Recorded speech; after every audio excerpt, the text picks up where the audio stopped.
Un rapport parlementaire va proposer la création d'une instance provisoire chargée d'accompagner la légalisation et la structuration du mixed martial art ou arts martiaux mixtes, sport de combat dont les compétitions sont pour l'instant interdites en France. Jacques Grosperrin, sénateur LR, et Patrick Vignal, député socialiste, doivent remettre leur rapport au Premier ministre Manuel Valls autour du 15 octobre, 6 mois après la création de leur mission parlementaire mi-avril.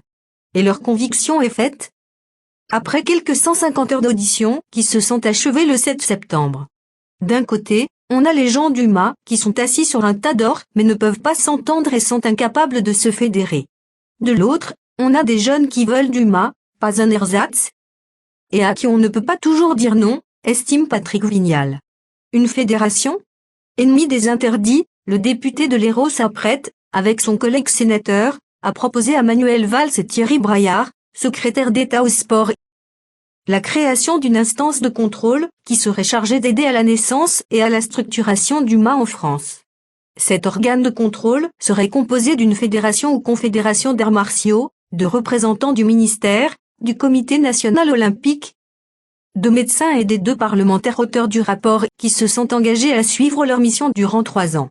Il déboucherait à terme sur la création d'une fédération indépendante de Arrêtons d'être hypocrites, reprend Monsieur Vignal qui rappelle que 40 à 50 000 personnes pratiquent le en France en dehors de tout cadre légal. La France autorise la pratique en club mais interdit les compétitions comportant des frappes au sol et ne dispense aucune formation d'encadrant. Ce sport a démarré par le haut, avec les shows de Luc, la ligue professionnelle nord-américaine. Il faut le faire revenir à la base, poursuit le député de l'Hérault, lui-même judoka, qui insiste sur la nécessité de former des encadrants afin de mieux contrôler la pratique, notamment sur le plan médical, mais également sur le plan politique. À un moment où les combats se font sans éducateur, où les combattants KO le samedi remontent sur le ring le lundi, la meilleure façon de faire est de former des encadrants, conclut-il. Regardez d'autres vidéos sur site vidéo.5la.net.